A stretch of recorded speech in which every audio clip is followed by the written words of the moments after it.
Meeting to order at 7 p.m. today. And we will go through the consent agenda. We have minutes from the February 2nd, 2026 board meeting, general fund vouchers and purchasing card transactions, and certified and co-curricular staffing recommendations. And we had the financial notes, not that that needs a vote, but we had the financial notes summary to review. I would look for action on that. Can you read the motion, please? Yes. My friend. Request action on minutes, general fund vouchers, and purchasing card transactions, certified staffing recommendations, and co-curricular staffing recommendations. So you're moving to accept the consent agenda as presented. Is that correct? That's okay. Look on this one. That was close enough. Yeah, I think it's good. Yes. I can second. I heard Chapman first. You can do the next one. All those, any discussion? Anyone want to pull anything out specifically? No, just a continued thank you for the financial notes summary. That helps guide review a lot. Yes. Mm-hmm. Yep, Very agreed. helpful. All right. Okay. Then all in favor, please signify by saying aye. Aye. Any opposed? Motion carries. And of course, as always, there are personnel items that do not require a vote. And then next comes public comment. Do we have any of those? None of those. Any visitors want to come talk? Okay. Anything right. you just want to talk about? Mooney. All right. Then let's, we'll jump right into the McFarland High School student report. I see we have Anna here. Hi everyone. Hi. Hello. Happy Monday. Happy Monday. Monday. That's All right, let me know when you can see my screen. We can see it. We can see your screen. We got it. Perfect. All right. All right, so let's get right into it. For our highlights from these past couple weeks, Girl Up hosted a basketball game for National Girls and Women in Sports Day, and they collected donations and worked in the concession stand to fundraise for the Women in Sports Foundation. So they made this very cool banner and spoke during halftime, stuff like that. We also had a Hope Squad hockey game called Freeze the Stigma, where we collected donations for student mental health and just connected with the community for our goal to end the stigma. So just talked to community members. We had a raffle. This kid in the bottom here won a nice raffle basket. For clubs, this week is Community Week for Student Council. So we kind of we are collaborating with different clubs in the school, Hope Squad, Multicultural Club, Letters of Love, and Girl Up. And we're just trying to form connections between students and clubs. And we had an assembly today. We have like free treats for students each day. And then we're also going to work with the Senior Outreach Center this Friday for a little field trip with our students and their members. So today I've just put in some pictures from the assembly today. We just played some games, wore some wigs, Super cute. and then we're also doing our cereal box challenge right now. We just counted last week, which was after the first week of collection, and we only had 91 cereal boxes. So really got the word out today. We're hoping to get participation up for the last 2 weeks of the challenge, but we're hoping for 500 boxes per grade. So we'll see how that works. Sorry. If a person were to bring some, Mike. oh, I'm sorry. Where would these cereal boxes be dropped off? You could drop them off in the school lobby. That would be probably the easiest if you just give them to Carly at the front office, or we also have boxes in the library that you could drop them off to. Very good. Thank you. Thank you for asking.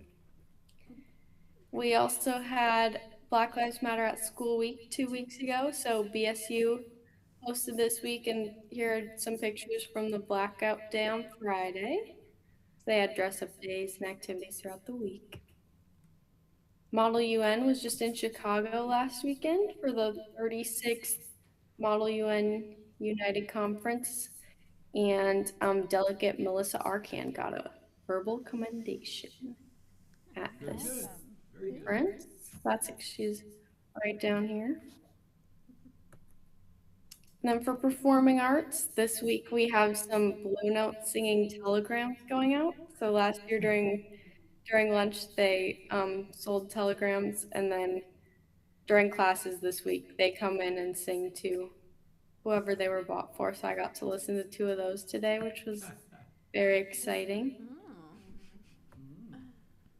And then athletics, MHS junior Emily Carls won the regional title for girls wrestling this past weekend, and she'll compete next Friday for the sectional title. So I think we had our girl from MG and our girl both win because we have a combined team, so that was cool. Boys swim took the sectional championship this past Sunday, and then they'll compete for state coming up after winning the past 2 seasons. And then coming up is what I talked about earlier. We're just going to be visiting our senior outreach center this Friday. This is the last time we visit them during Thanksgiving time. So we're going to do the same thing, but actually connect with the seniors and not just clean stuff and pack stuff. We'll actually get to hang out with them, so that will be exciting. All right, do I have any questions at all? I don't think so. No, thanks so much. That's great. All right, Nice review. thank you guys. Thanks, Anna. Thanks, Anna. Have a good night. Have a Have a great good week. Monday. Thank you. Bye. All right. Next up, we have the Adult School Crossing Guard Recognition Week proclamation. Do you want to give us any background on that, Erin, before I read it? Sure. Do you want me to do that? So this is an annual recognition of our adult school crossing guards beyond the regular recognition that they get and deserve. And I will tell you that in all of my many, many years as superintendent, this is by far the warmest it has ever been for this recognition. It is usually freezing cold, and I am just so sad for them and what they have to do, and so grateful. But today was like, you're welcome. We brought some great weather. So Chief Redmond and I went out and greeted the crossing guards today and thanked them for their service. But it is a recognition across the state, and there's a proclamation provided by our state superintendent that someone's going to read. That's right. I get the honor of reading that. Yes, we are very grateful for our school crossing guards. We yelled every time we saw them when we drove through in our cars. We yelled out our windows. Every day, much to our or child's embarrassment, but do you do it every day? no, not every day. Okay. Just Just today. Oh, just today. Okay. So, all right, so the proclamation by the State Superintendent of Public Instruction, Dr. Jill Underly, the 2026 Adult School Crossing Guard Recognition Week. Whereas, Wisconsin's adult school crossing guards provide an invaluable service in helping to ensure the safe passage of our youngest, most vulnerable pedestrians, children walking between home and school. And whereas adult school crossing guards serve with dedication, navigating split shifts, heavy traffic, and unpredictable conditions, standing strong in the face of sweltering heat, bitter cold, blowing snow, and heavy rainfall. And whereas for more than 5 decades, adult school crossing guards have strengthened Wisconsin communities by promoting safety, trust, and a reliable path to learning for children across urban, suburban, and rural areas. And whereas adult school crossing guards are often the first friendly face to welcome students at the start of the school day and the last to wish them well as they return home, providing reassurance to students, families, and school staff alike. And whereas through their daily presence and professionalism, adult school crossing guards reinforce lifelong safety habits by modeling and teaching traffic awareness, hazard recognition, and responsible street crossing behaviors. Therefore, be it resolved that I, Jill K. Underley, State Superintendent of Public Instruction, declare the week of February 16th through the 20th, 2026, Adult School Crossing Guard Recognition Week, a time to recognize and thank the many adult school crossing guards whose commitment makes a difference in the lives of children in Wisconsin schools. So, and we're lucky enough to have one of our dedicated crossing guards in the audience tonight. You're here. Thanks for being here. Thank you, crossing guards. Okay. All right, next we have some other guests from the McFarland Youth Center update, transition update. You want to come up to the table and? Yeah. Please do. Yes, just So cozy. Yeah. make sure that you speak into the microphone. Fire on the, yes, Yep. speak into the mic. Yes, make sure you speak into the mic or they won't hear you. That's right. And yes, so speaking into the microphone, and then as a reminder, we have set aside about 20 minutes for the presentation and 10 minutes for questions. Sure, I think I'll just do a quick intro. Penny will do most of the talking, so we won't have to move the mic too much, but thanks for having us back. Sean Miller, President of the Youth Center Board, and when we were here for the fall update, it was a pretty tough time for us. You know, we felt we didn't have a clear path forward. Our transition with the village didn't end up going through. We're trying to regroup.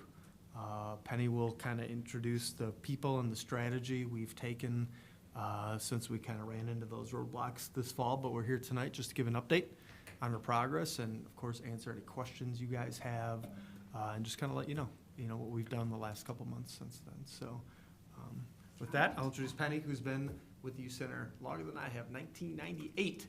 It was just an idea I of a was bunch in of high preschool schoolers. at the Yeah, time. yeah. Full So, circle. yeah. So, All right. thanks, Penny. Yes, and thank you everyone for having us. And I'm going to, Angie, I'm clicking, so what do I do, wink to you, or, okay? I like that method. Yeah, just wink. You should Okay. ring your bell. I should have.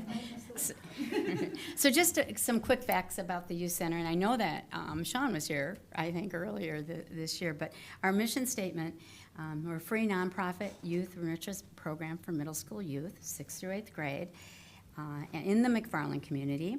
We offer a free space for youth recreational activities, the daily hands-on programming, various clubs, and volunteer and community service opportunities. And if you do the math, 1998, MIC was started by McFarland High School students. It was their dream, and they really championed, and it organically grew. And we've served the community for over 25 years. Our hours are pretty consistent, 3 to 6, Monday through Friday during the school year. In the summer, we shift to day programming 1 to 5, Monday through Friday during the summer. And typically, our attendance is 25 to 30 youth per day during the school year. It gets a little smaller during the summer because there's a lot of competing activities, but 10 to 20 youth per day during the summer break. So over the year, we serve about 100 unique students. Angie. Okay. So as Shauna said, we were given the charge to look at how we could come with a new path forward. The village board suggested that we take a step back and study. So the Youth Center initiated a transition advisory council, or committee I should say, to research and recommend a new path forward. And that's who we have sitting around here. We have Tom Mooney, Sean, who is on the board. Tom represents the crossing guards. No, he doesn't. I'm sorry. He's a community. And I have served on the board. Megan Lundy has served on the board for several years. Yes, and we have Megan Bessler, who is serving as community at large, and Matt Schenke, the village McFarland administrator, served on the committee. So we've been meeting on a regular basis since November with our goal to come up with a formal recommendation by March. And so we've met every 2 weeks for a couple hours with the mission to determine how to sustain the youth center as a 501c3 nonprofit, a standalone program that will continue to serve our middle school youth for the next 20 years. Angie? And so when we dove into this work, we had some guiding parameters. One was to maintain the same level of youth programming and services that we have today.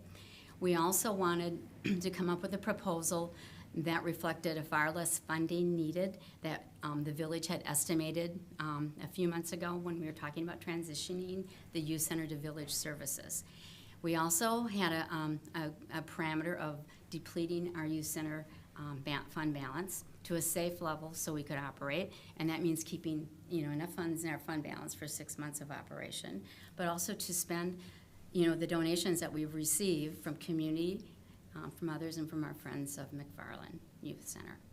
And then also to provide the new executive director with 2 years to transition, really settle in and move forward. Okay. So what we did is we looked at our process, and this is our progress to date. And basically we looked at 3 buckets, operating model, then we looked at reorganizing MYC roles to address our future needs, and then to reevaluate the budget that's needed. So if we back up and look at the operating model, we reviewed 3 operating models and we ranked them. And the 3 that we looked at was the independent autonomy, which is the standalone service. Then the coalition-based resource sharing model, and the hosted nonprofit administrative model. And some of you who've been around a few years can recall that we tapped a little bit in that coalition and hosted nonprofit and administrative model in our years as we evolved. So our committee recommended moving forward with the independent autonomy model, the standalone. And then looking at the reorg of our roles, we reviewed the roles of the board of directors, because over the past 20-some years, we've had 12 board members, and we've really done the duties and responsibilities, administrative responsibilities as volunteers. So we reviewed the roles of the board of directors, looking at the staff, and then also the contracted services, and really identified the specific duties and tasks within each of those roles. And we reorganized, and we aligned the duties with roles for the future model. And what that did was it gave us a takeaway that we looked at school board, we looked at executive director, we looked at managing director, and then the assistants. And that's how we moved forward and determined that we really needed to add an executive director in that reorganization of the youth center.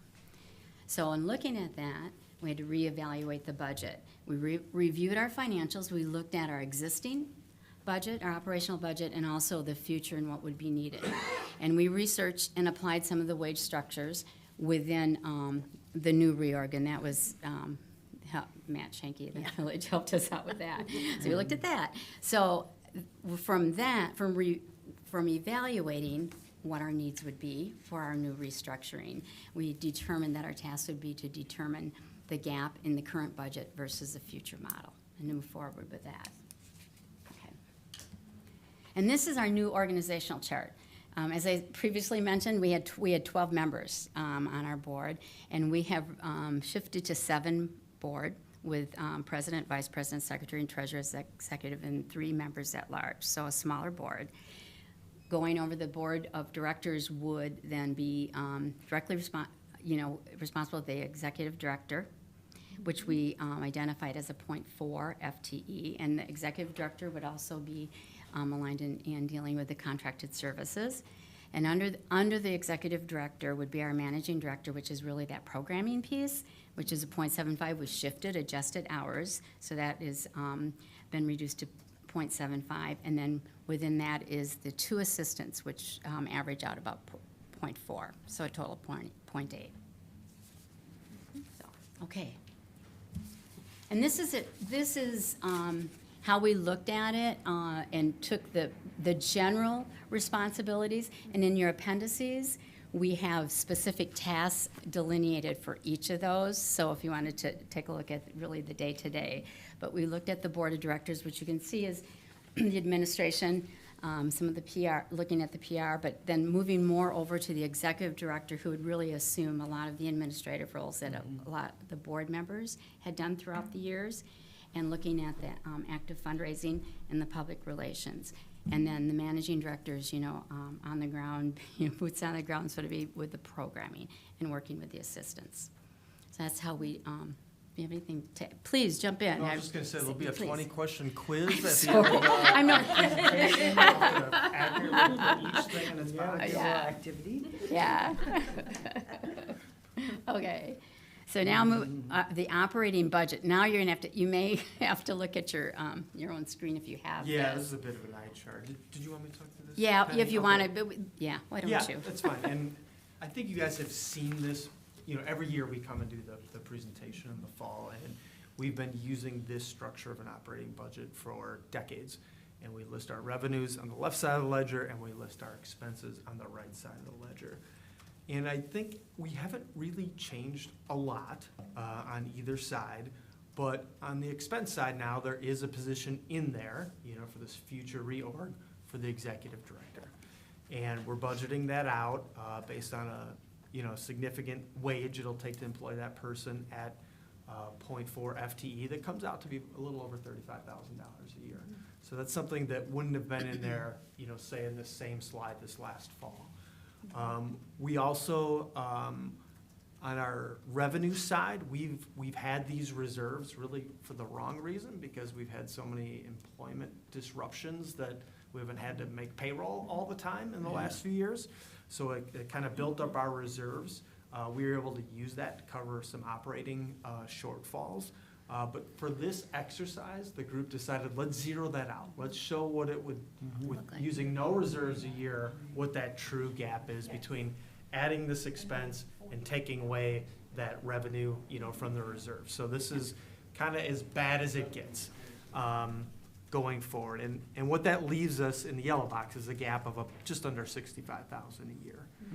And the next couple of slides, we'll talk about some options that our group came up with how to work through that.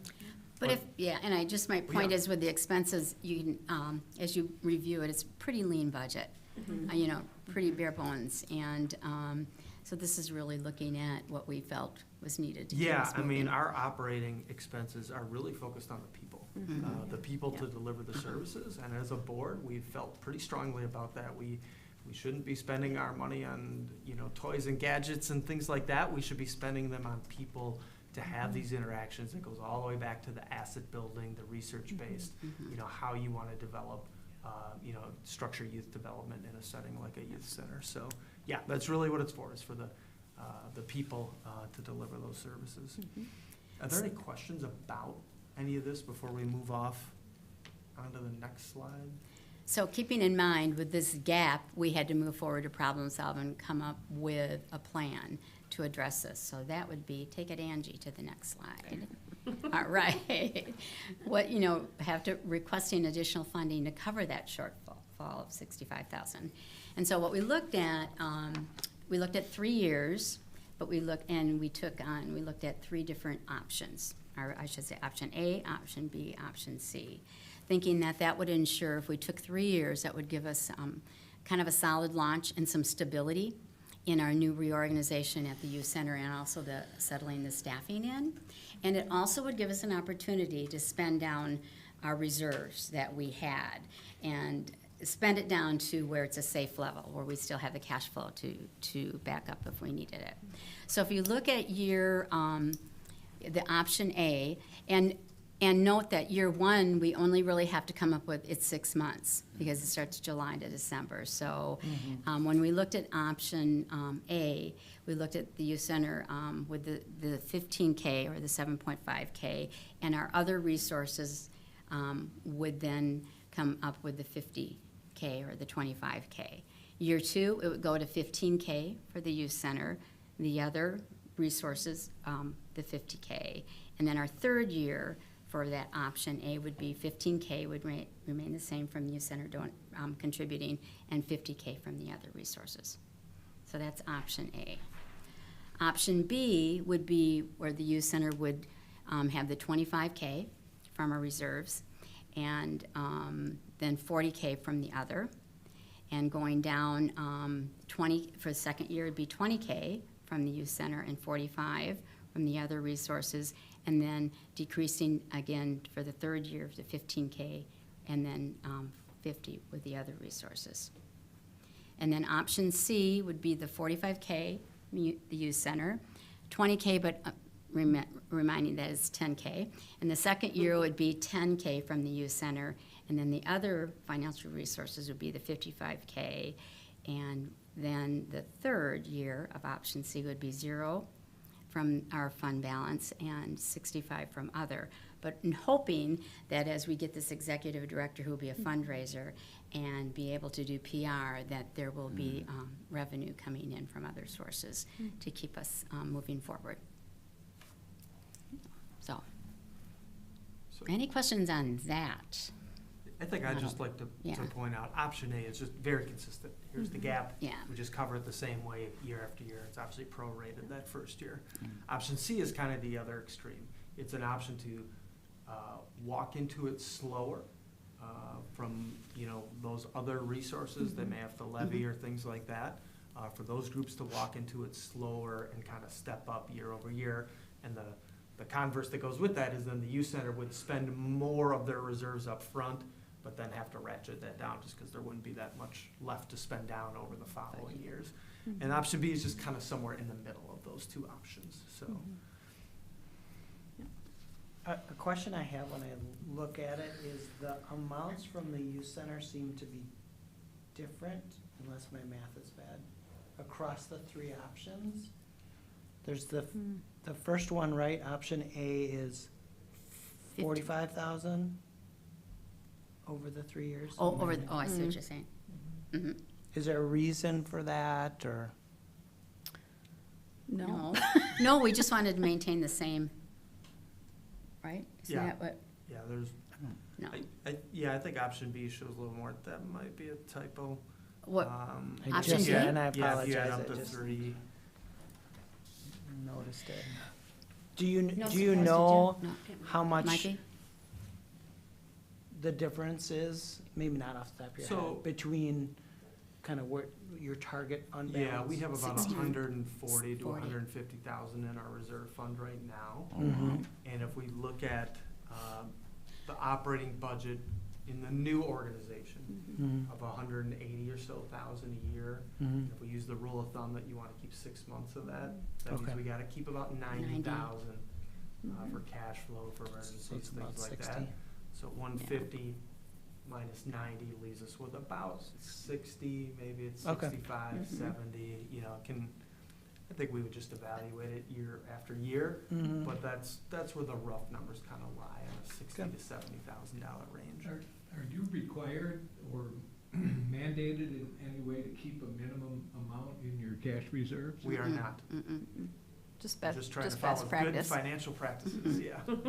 That's Yeah. fine. Yep, good question, yeah. Mhm. Yep. And I think the other thing to note about the budget is that the youth center often, these would be the maximum expenses. I mean, barring anything like way outside the realm of possibility, but under normal operating conditions, this would be kind of the maximum that they'd expect to spend in a year, because oftentimes they'll get interns as part of the assistance, or grants for some of that personnel coverage. But this is kind of that total amount that it would take to consistently operate the youth center. And maintain the same level of services Yeah. that we have now. I think And that's free, what and- everybody wants, Yeah, isn't it? yeah, we feel Free. strongly about that as a board. Yeah. I think our customers, if you will, the parents in the community Right. feel strongly about that too. Well, and I think that was really one of the sticking points that we kept hearing when you were trying to work out, if the village could take it over, there just wasn't an option to be able to maintain that same programming if the village took it over. And so I think that's why It's a big deal. we wanted to explore that, yeah. What did the village estimate the cost of running the youth center would be per year? So they looked at it a few different Twice. solutions. I don't want to speak for them, but I think my interpretation of it is they looked at one model where if they just created almost like a recreation department and put the youth center under it, then that person to run that department, I think they thought was gonna cost like 90,000 a year between wages and benefits. And it would oversee kind of the youth center operations, the most similar to what we have currently. They also looked at a different model where they would run it under the auspices of the library. And so the library would need some extra staffing to be able to do that, and some of it would be administrative, some of it would be supervision. In that model, I believe they looked at it like about a $65,000 a year adder, above and beyond what their current budget allows for contributions for youth center services. So I think it was somewhere in that range, 60 to 90,000, depending on what model they would ultimately go for. And the services would change and the Services location would would change, change. because they a would little. Well, do 6 to That- 12. That wasn't totally settled out. I think Yeah. in the version of the library was at the biggest risk of the most change. Mhm. Maybe not location, but certainly the types of programs that could be offered and stuff like that. The one where it was an independent department probably the least amount of change, but it was the most expensive, because you had to add the full overhead to basically create a department head. The That's my recollection and Yeah. interpretation of where they were evaluating. And it was talked about, wouldn't just be for middle school. They talked about doing Right. middle school all And the way high through school. high school, which completely changes the dynamic of the programs. So, Whoa. As they offer it now Yeah. to high school. Do you intend, for all intents and purposes, are you gonna stay in the same location you're in now regardless of the option? I mean, that's what That's this our hope, proposal. yeah. Yeah, this is a proposal to stay in the same location, offering the same services to the same group, age group that we offer now. You tell them to find a better one. Right. Location, right? Yeah. Oh, yeah, I would think if your clients have to go across town to go, less would go. Mhm. This way they can walk up the hill or down Right. the hill or. yeah. Mhm. You can hit I think the next, it says thank you and any questions, but then there, it's followed by a ton of appendices, which I think you all have. And all the pictures that, Thank you. we always like to showcase the kids, but thank you. Thank you for your support all these years. Doesn't seem, I'm really not that old, but it seems, Wish it could be much more. well, I am older. No. I think one Yeah. kind of like canned question people either on this board might have, or people just watching at home, or maybe will read about this in the newspaper. I think, a very basic question would be, well, why does the youth center need this new position, executive director? You guys have been able to exist 27 years without it. And the answer to that, we didn't state it explicitly today, but that was in the fall presentations. It's because the current board of directors has just continued to absorb all those administrative duties. And it's just frankly reached a tipping point where it can't go on like that anymore. That was the case back so- when I was on the. board. Right. I Right. don't recall exactly how many years it was, but, Right. it was a few, but that was exactly the same. We did, situation. Yeah, Right. the new structure is really more about how nonprofits typically, like sustainable nonprofits Right. typically run, so, It's yeah. really easy to burn out the volunteers. Yes, It yep. really promotes that standalone and it lives on without the board. Do we still contract with AmeriCorps? Well, we haven't done that in many years, and I'm not sure we would be doing that now, given some of the things that have happened at the federal level in the last Doesn't 12 months. exist. Right. There's a lot of I'll restrictions just around stop that. there, yeah. Just let that one go. With the proposal here, it lends to consistency. That's one thing that has been really contributing to the success of the youth center has been the consistency of board members.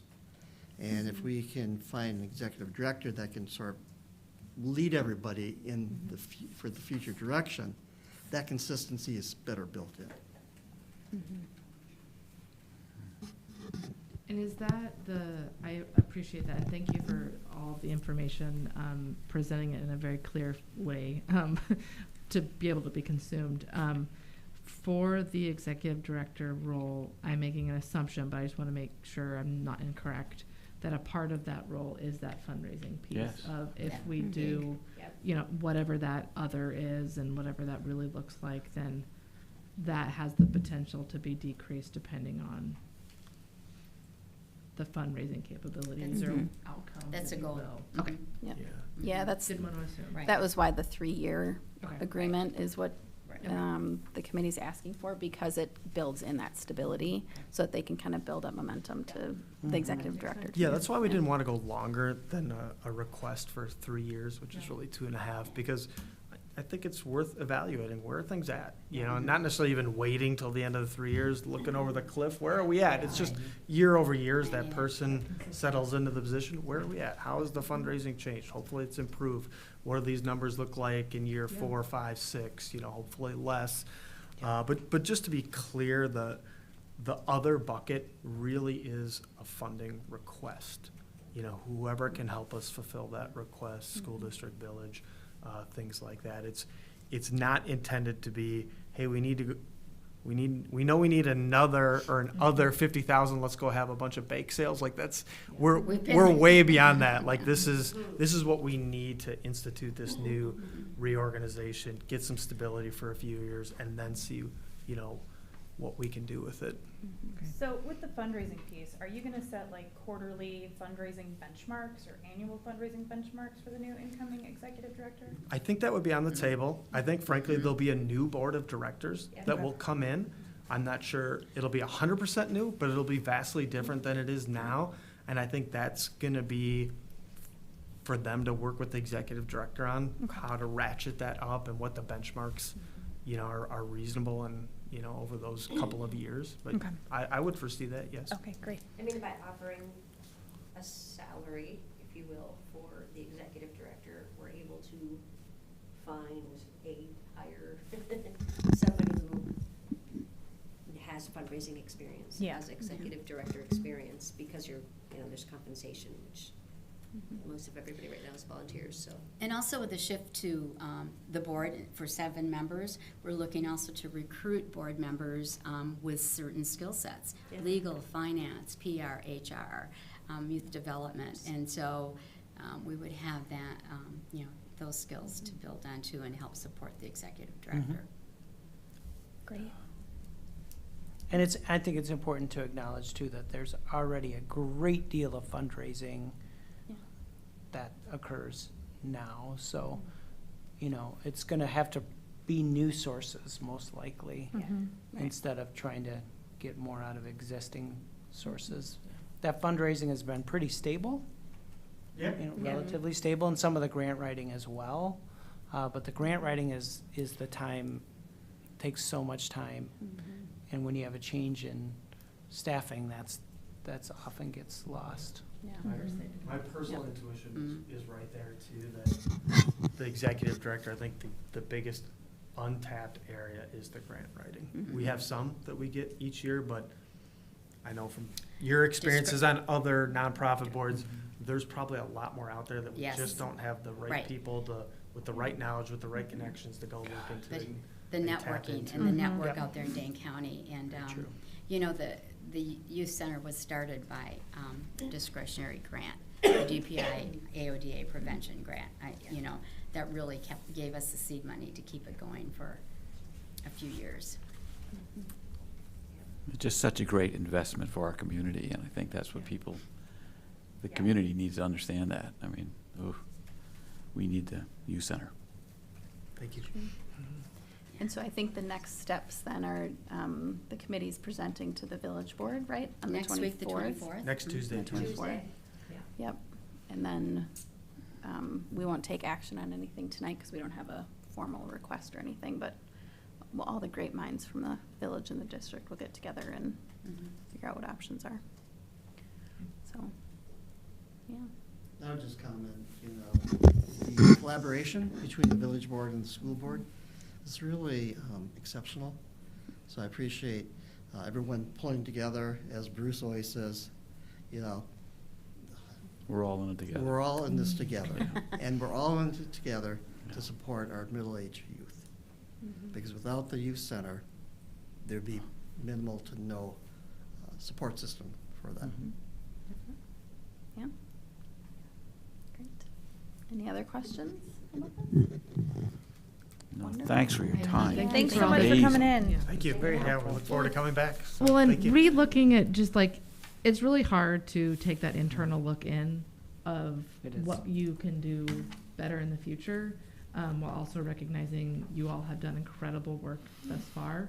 So just take a minute and congratulate yourselves that you've done so much. And this is not over, and there's room, and just incredible work. Just don't forget that sometimes that just gets lost in a lot. But thank you for your dedication and your time over the many, many years. But not too many, right? Thank you. I mean, Thank you. it's been, for many of us, it's Thank been an honor to Right. give There's back been to the lots of community in car that way. washes. There's never been any bad feelings about, "Oh, this is too much work," or stuff like that. No, It's really been an no. honor, but we did want to be realistic about the future and the burnout and how Yeah, that would real. impact the Yeah. services, really. You know, that's what Yeah, it's it's about, honest. making sure they can continue, so. Yeah. We aren't bionic, we aren't I gonna don't live think I'm ever forever. gonna eat another snow cone again. Thank you. Thank you Thank so much. you. Yeah. Thank you all. Good to see you. Yeah. Snow cones. All right. Okay, next informational item is our legislative update from our very own Megan Chapman. You guys get to listen to me now. Talk about super fun legislative stuff. So a little bit will be repetitive just because there's not a ton going on in the legislature right now. But first I want to talk about the state budget and surplus negotiations, because as we are all aware, there is a pretty hefty surplus in the state budget. So right now, our state leaders are negotiating how to allocate the projected surplus. And so Governor Evers has proposed a $1.3 billion package, including $450 million in general school aid, $200 million in special ed aid, and then property tax relief components. So when you break it down into the Senate and Assembly, the Senate Majority Leader, Devin LeMahieu, sorry, I look at it from a French perspective, has indicated that the governor's 400-year veto must be addressed in any deal. They don't like that. No. And then the Assembly Speaker, Robin Voss, has suggested that there is a potential path to agreement. But that being said, the Assembly will be concluding their floor work soon. So we have a very small window for things to happen. So with that being said, negotiations are ongoing, but nothing has been solidified yet. What is the window? How big is that window? I don't know. You don't know? I'm just curious. I don't know. I want Yeah. to say a couple weeks maybe, but don't quote me. No, I No, understand. no, We're not, weeks. what is it? Maybe a week? Their last session. No, just that window of opportunity before the legislative session is Yeah. done. It's Yeah. not much. No, No, I think it's like a week. 19th. Is it It the isn't 19th? much, I know. Okay, And yeah, so it is LeMahieu was this not week. on board, No. but he Not at seems all. to be So maybe it's this coming week. around. I was Yeah. surprised that Voss was. 3 days. Mm-hmm. Well, I mean, I've never heard him say anything like that. well, they're gonna have to do something about property taxes, because people are just screaming. Mm-hmm. And, you know, we gotta figure some way to work this out. I'm just out of curiosity, how would, I don't know if Jeff or Aaron, or perhaps you, Megan, how would the proposal, how much was Evers, was he proposing? How would that affect us? Is that anything anyone has even kind of Well, thought I through? mean, I'm like- friends with his chief of staff, if you want me to text her real quick. I'm just kidding. Well, I am curious, Yes, though. I please. mean, how is it going to, what impact does it have to us? I mean, otherwise, it's just these numbers that are floating out there. We're going like, well, what does that mean? And I'm wondering if anyone has done any, I mean, I think, I wish the public could understand how it could make a significant difference. And they don't. I mean, they just see these numbers and they don't understand. Particularly, I think, again, rural districts are just in a world of hurt. Mm-hmm. And it would just be nice to give them something to shoot for, say, oh, that's a good goal, and let's work towards that. I'm not sure I'm saying much, but. I can't recall talks about consolidating districts since Oh, the early yeah. 2010s. yeah, When, people were getting used to Act 10.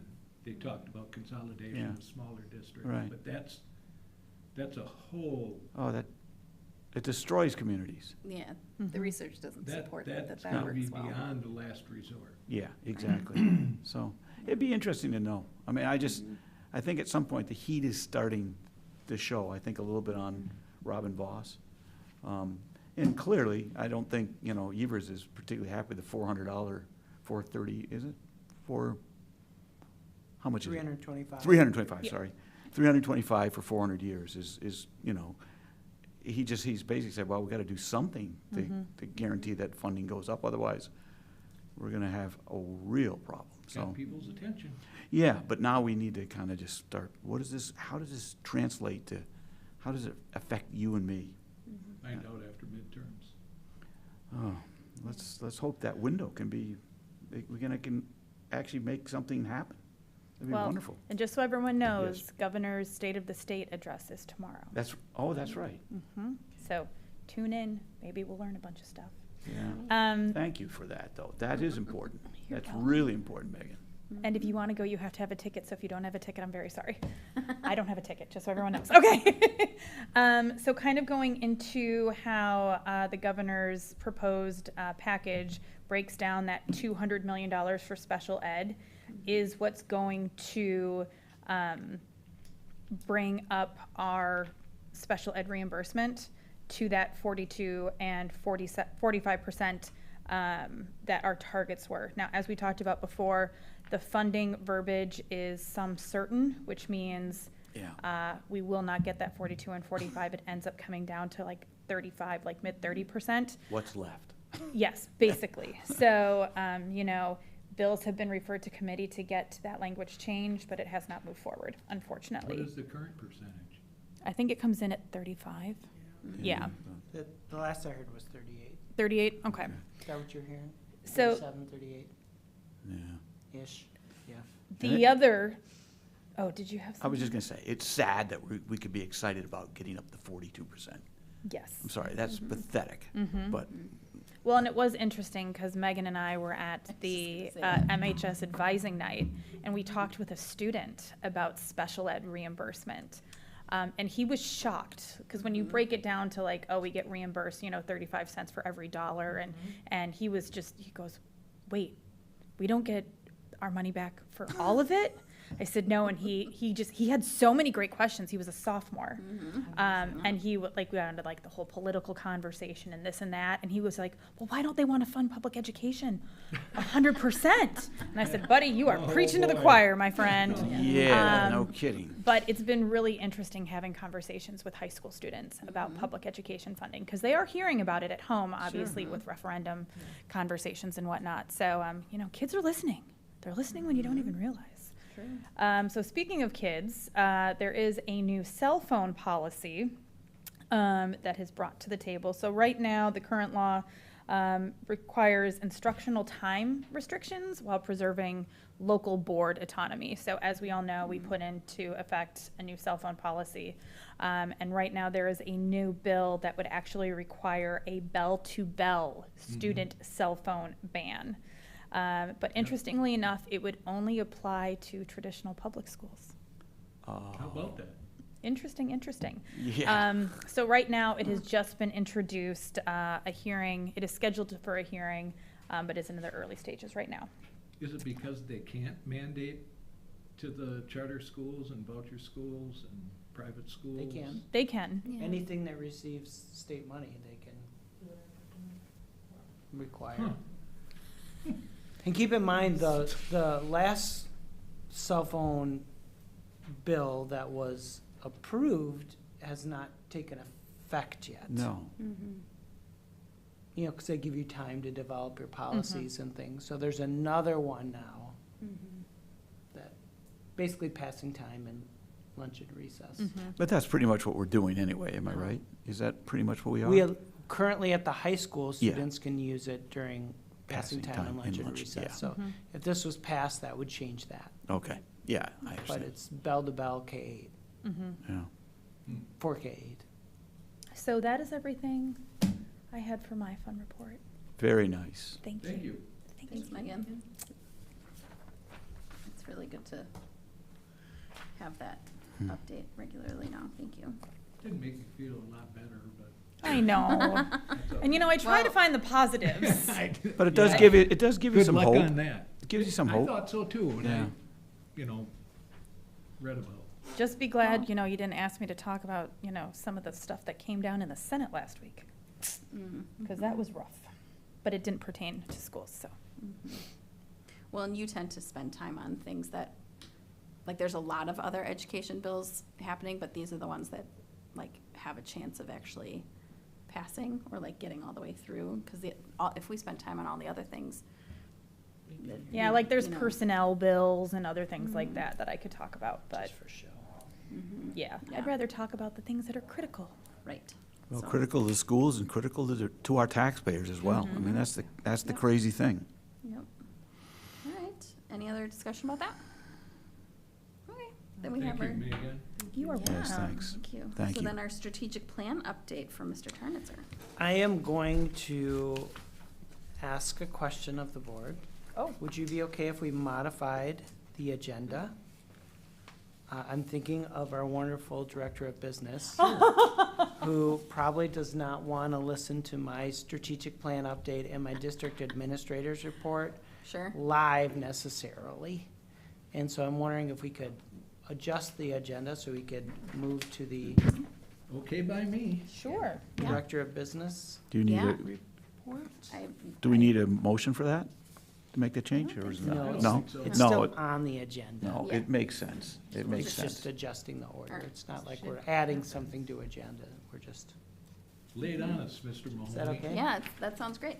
I just, Come on up, Mr. Mahoney. I would try to go super fast just because I felt bad and I don't want to rush myself. Yeah. So it's about him, it's not about you. It's really about me. That's what I'm trying to make him feel better. Thank you. Well, thanks. We do have it. They'll be up on the screen. However, I printed it for you, so it's in front of Thank you. you. Yes, thank you. Because there are graphics Thank that you. sometimes look really tiny, and Yes. I it's a little bit appreciate more it. helpful We when can you look have at a little bit of information in front of you. But for our public, if they can take their telescoping lens and take a look at what we have up on there, they can do that. So, board budget update. This is the 16th of 2026, so we're right on schedule. So the schedule at a glance, page 2, just kind of shows our calendar that you approved in December. And, you know, we're 2 months into this thing and moving right along. So tonight, we'll talk a little bit about just our budget. I just want to ground ourselves a little bit with some information. And then just give a brief look at what a multi-year estimate might look like, which is no different than a lot of times what we do to kind of see what the future might be. And we've chatted about that a few times anyway. So, what are we working on? Well, we are always looking at our enrollment, both resident and open enrollment. Mostly resident enrollments, we're usually looking at this time of year where the 4K interest is coming in for our residents, and the kindergarten interest as well, because we start hosting things for those grade levels in the spring. So it is always interesting to see and hear the information coming to Emily Broom, who is our enrollment specialist and keeper of lots of information that comes to her.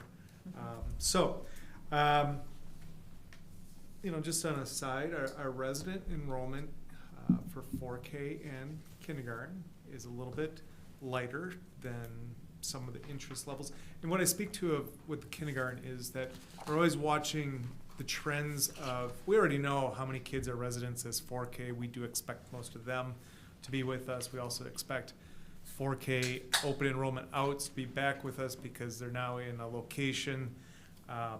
But we typically see around 25 to 28 students that have been either just home or in a different type of program. And therefore, that's phone calls we start getting in the spring and this time of year. And those have been a little lighter than normal. We're not seeing that uptick as many as we normally do. So that is something we're watching and being very mindful of. And then we'll get into a little bit of open enrollment here in a moment. We also track, you know, retirements and resignations as we've passed the February 1 date, and also we tend to see the movement, a little bit of resignations if a family or a staff member is looking to have a family move. So, you know, another area that is key to us because staffing is over 80% of our budget. So then budget impacts, revenue and expense, that changes and goes up and down with enrollment and staffing. So again, things that we're tracking, and I did some pies on this one that I think will help ground us in just reminding us how much our expenses are in certain areas. So, resident enrollment. As you can see, we have talked about this. We had already a big presentation on where our enrollment is looking like. Our resident enrollment is projected to continue down. And this is why in January, the board took action to open up open enrollment. Next slide, resident enrollment. This is just for your information. Wanted to break it down again so you can see by building where we're projecting, where the bubbles will be kind of going through, which is really the high school for a few years, as some of our large resident and open enrollment classes are part of the high school starting next year. Open enrollment. As of last week, on the 11th, Emily pulled me some data. The board had opened up, for instance, 27 seats for 4K. At that time, 10 have been applied for. In 5K kindergarten, 11 slots, of which 5 have applied, of which 3 listed another district as higher preference. So even though a family might want to come to McFarland, they have up to 3 choices that they fill out on their application. So we tend to compete with our neighbors on lots of things. Are you able, did they notate what other district? Okay. Yes, and it shows it in order. Are they similar districts? Like the other people, the competitive districts, are they typically the same? They're typically the same, and they're typically very geographic. Okay. They're right next to us. Okay. In this case, kindergarten has, of those 5, the other 3 had Monona Grove listed as okay. first. We were second. Some of these districts are advertising pretty heavily out there. Nice infomercial right there. It is heated up to the point where some districts are doing mailers to other resident. I saw Sauk Prairie was doing TV commercials. Yeah. So that is a new, Several of them are. again, with pretty much every district having declining enrollment across our county. Yep. The need for students because of our poor funding formula that's designed by that organization you were just talking about, the legislature, you know, it just impacts everybody. Will this change? Now, this is February 11th. Will that, I mean? Yes, we have until the end of April. April Okay, 30th, I mean- yeah. Yep. All right. And It's then- very early in the window. Yeah, I was gonna say, I hope. But we've had better trends early on than Correct. this. Okay. So again, then in May, we go through the approval process, and then in June, Yeah. the families have the decision to say which district that they want to attend, and then we hope that they follow through and show up in September. Okay. So it is a process. Yes.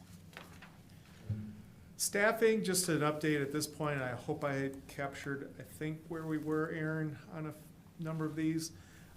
We have a ESL position that's leaving due to retirement.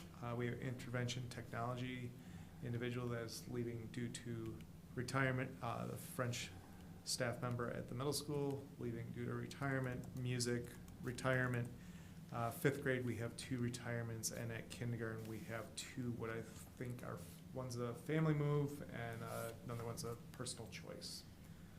Did I hit those all right, pretty much? I can't think of anything. Okay, good. I know Angie and I will often play this game of if we can remember. Yep. And I feel like that's pretty good. Yep, I think that's Thank you. pretty much right up to at this time. So, you know, we do have some staffing openings right now for us to be looking at, and we do that during February through, frankly, even right up until August. August, yeah. We're looking at staffing and making sure that we're meeting our class sizes and looking at the options that we need for our kids in middle school and high school as well. So Good news, no cuts necessary. Mm-hmm. We're not seeing that because we have staffing changes in kind of the right areas. So hiring is likely. As we So- enter hiring season, which is typically, postings are usually in March, April, interviews May, hiring decisions May. Is there any chance of that changing if open enrollment spots don't get filled? Well, that would be the big reason why the K-5 grade level review continues. Oh, okay. And we'd already looked at that. Is unlikely that if we were to look at grades second, third, fourth, fifth, and 10th, even though we had open spaces, we really did not anticipate many pieces coming or students coming for that. So we already kind of anticipated that. Kindergarten is really where are we going to be at? And right now, since we do have 2 resignations, we'll be kind of holding for a little bit at the K2 level and starting to review that with our principals. Because what's the average class size for K2? Well, we hope to have around 20 Okay. at kindergarten, around 21 first grade, grade. 22 at Yeah. second grade. Okay. We stay real close. Yeah. Yeah. So, We're pretty cautious Yeah. on our estimates, and it's Are an you art. gonna have to add or subtract a section of kindergarten depending upon, or are we set there? Well, right now, we will be seeing probably a decrease, but we'll see how resident enrollment interest comes in and also the open enrollment.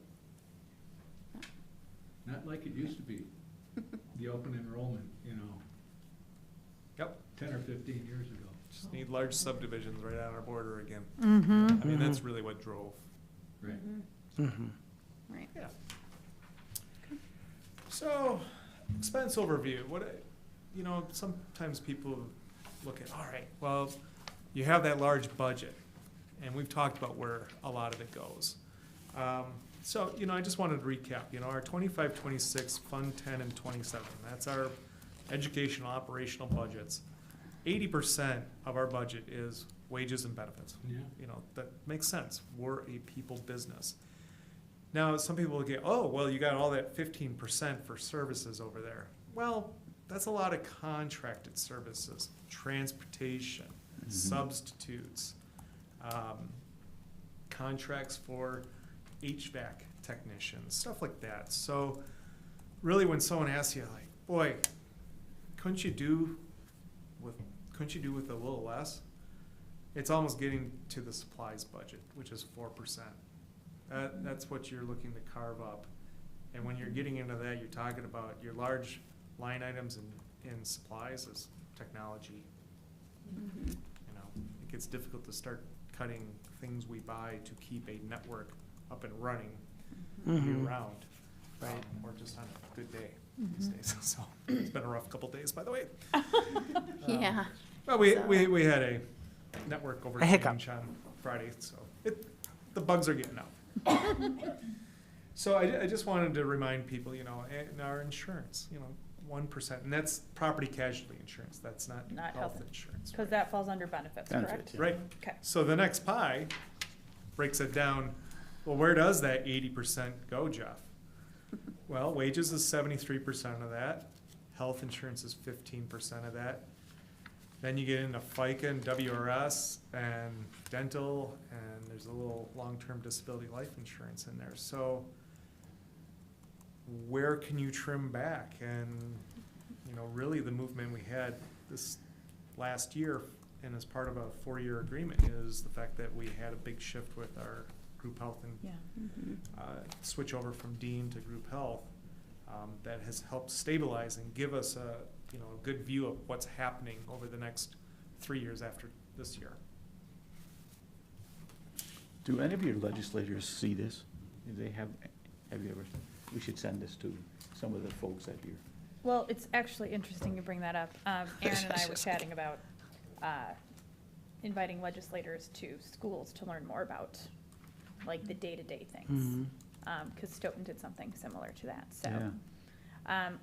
I mean, we know all about it because obviously this is our wheelhouse. And so when you look at least locally, the prioritization of what legislators are focusing on, it's my personal opinion that education and the overall internal financials of each district aren't high on that list right now. I agree. But I mean, I remember when we were having a conversation, we were talking about, fixed costs versus variable costs within our district itself.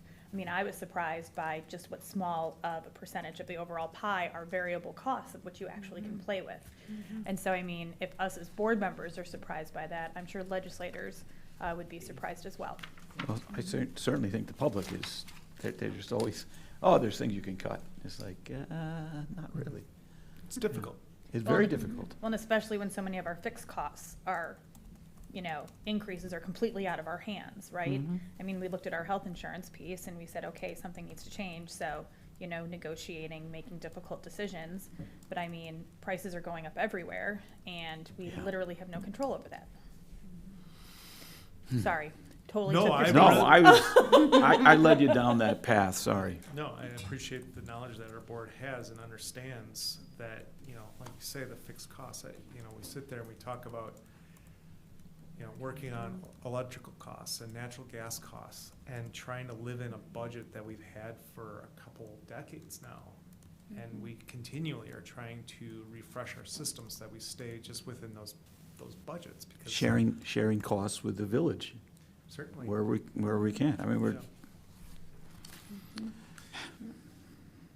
So, it's interesting to me, because I didn't try to match this up this way, but when you go back to the expense side and you talk salaries and benefits, about 80%, not including services.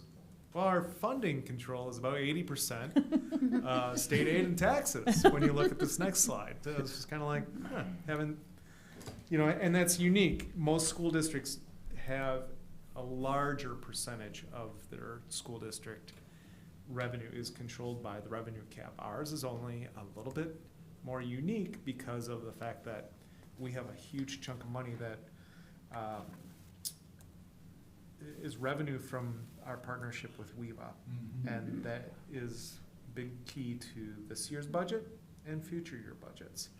So with that, I just have a question. Do we have a contract with them? Yes. Okay. Yeah. For their sponsored district, is that the right word? Yeah. Say it again? Is it the sponsored, not the We, authorized? you are the No, authorizing. Authorizer. Yeah, Yeah, but it's the same, Authorizing it means district. the same thing. Of a So how long is the non-instrumentality contract charge. term? 5 years, 5-year agreement. Okay. And the public also needs to realize there is a shortage of teachers. So finding some of these positions and, the idea, well, let's cut back on salary and benefits. And you go like, well, then you're going to have teachers leaving districts. And it's this kind of nightmare scenario that we're in. And again, they just need to kind of look at a new funding formula or something. Exactly.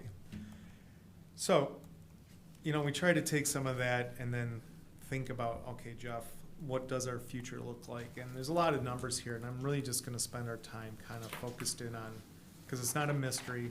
When we go to kind of the middle of the page where it says Fund 10 revenues, Fund 10 expenditures, Yeah. please note that the revenues that come in for Fund 10 and some of the expenditures, that incorporates Fund 27, just so you're kind of aware of that's all part of this.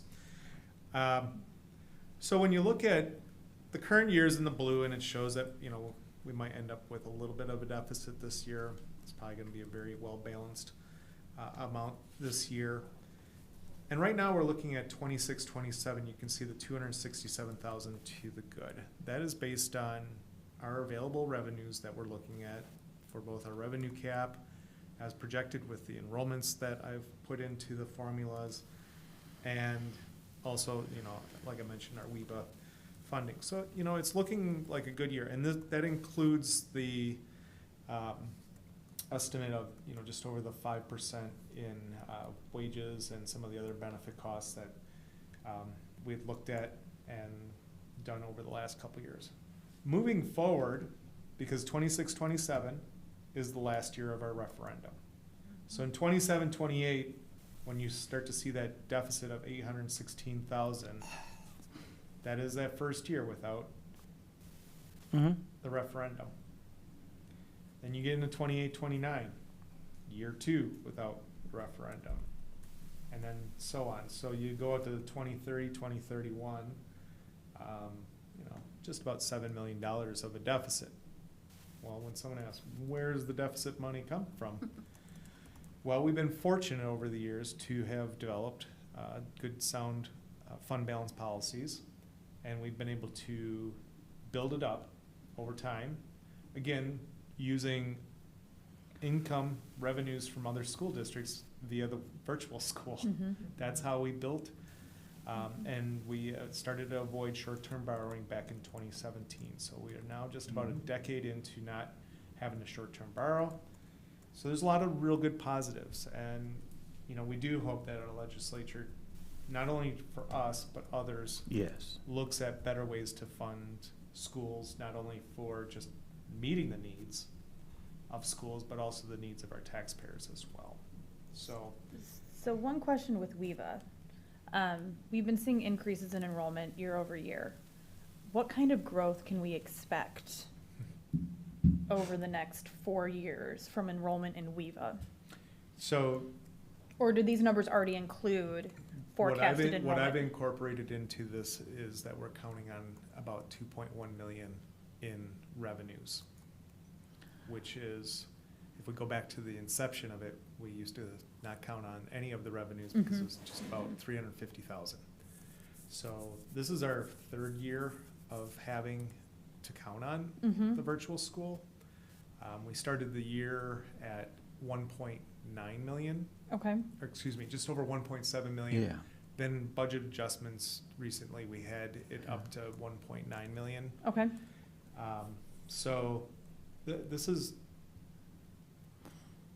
it's a significant piece of our pie, because if we think about it, it's right now annually supporting more than our next year add-on of State aid. revenue cap authority, 1.75. So it's a significant impact that doesn't require our taxpayers to fund more Contribute, deficit. yeah, okay, but Yeah.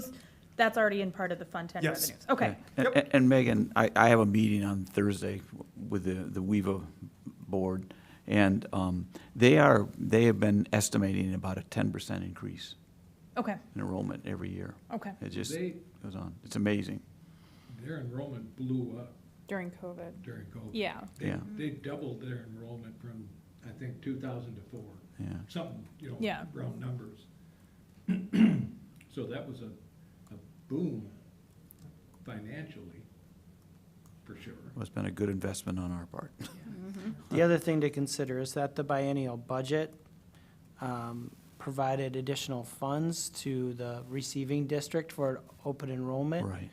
And so That helped. that was something we couldn't have predicted, and it really did help.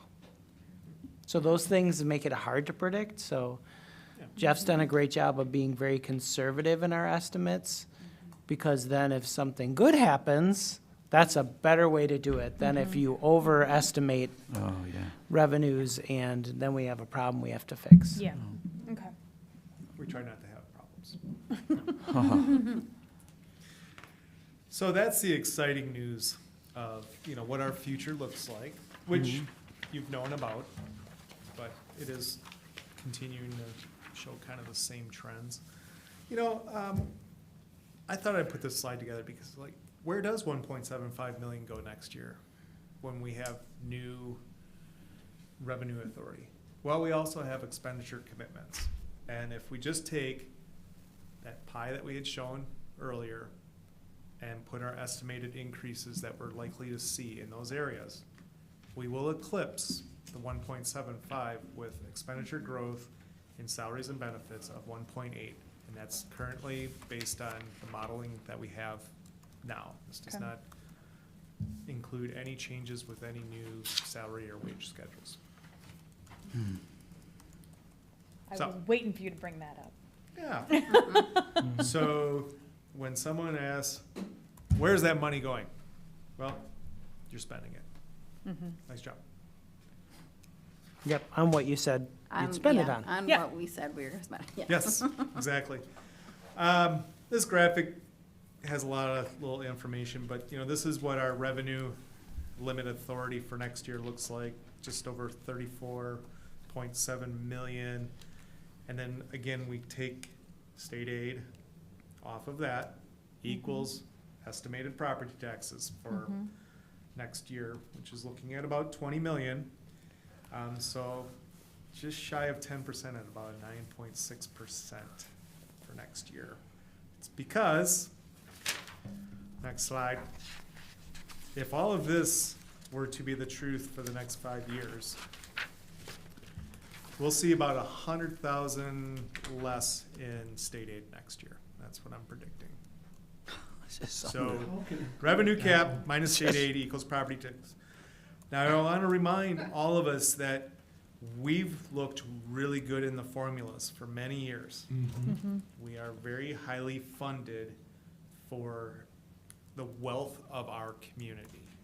I'm not saying that's a great thing. I'm not saying we should be proud of this, but we've really lived a number of years with good formulas in our favor with the state aid because it's value divided by the number of kids, and we have a small, tight, 25 square mile school district that had some growth in resident enrollment, and now it's starting to go the other way. So we're going to start losing a little bit of that state aid. Under the existing formulas, if this is how the next 5 years look with our legislation. I mean, it's substantial, looking at 2025 versus 2030. Yep. I mean, it's Huge. $4.5 million.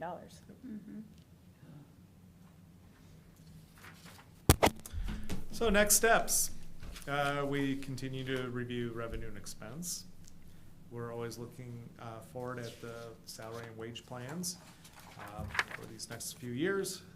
We like to monitor the state legislature. We like their sound bites. It's kind of cool. Kind of better if they actually did something with them. Looking at enrollment, and then we talked about March through June is usually our main hiring season, and then we always continue to monitor what's out there past 26, 27.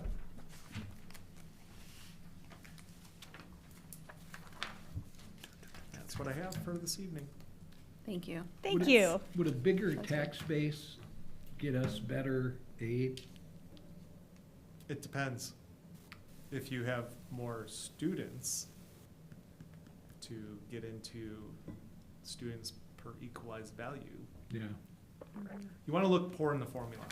So Right. you do that by having lots of kids and low equalized value. Which we do not. Nope. Right. We are growing fast in our equalized value. How is the equalized value calculated? The Department of Revenue calculates that. So our average in this model is 5%. Okay. And like this last year, the state average was less than 8%, and ours was 8%. Okay. So again, we looked richer in the formula. And we had declining enrollment. Right. Good times. So That's across the board, eh? for Declining enrollment. Everywhere. across the state, pretty Yeah. much. Pretty much. I think it's like 70 to 80%. Yeah. But like if you compare us to Stoughton from like an equalized value perspective, do you know where theirs falls at? I don't. Okay. I used to have a slide on that for the annual meeting, which showed. I would just be curious to know how we fell. I would be happy to resurrect that, and I'll send it That would out be to the board. awesome. Thank you. It's an easy look. Okay. Okay. It'll show equalized value per member Okay. or student. Okay. Awesome. Thanks. Okay. Yeah, I'll update that. All right. Thanks, Jeff. Thank you, Jeff. These are good, As good always, discussions. I feel smarter already after listening. that's correct. I feel mentally prepared for future scenarios. Yeah. So, okay. All right, should we go back to the strategic plan now? Yes, Thank you. thank you. Thanks, Jeff. Appreciate it. Coming. Thank Yep. you. Thanks very much, Jeffrey. Jeffrey. Jeffrey. Very official. Jeffrey, Jeff, He full named ya. J Money. J Money. That's what I call him. That's probably the good one. Yeah, I like those. I'm a big fan of nicknames. Thank too. you. All right, you. Jeff. All right, so we're gonna, just a little update. We have completed year 3 of our strategic plan. So you have this, a copy of this in front of you. So my display is just for the people at home. And I'll walk you through a little bit of this and just give you a quick update. And we will have time for questions at the end. Just a reminder that this is a 5-year plan. And so the board voted on this in December of 2022, way back in the early 2020s.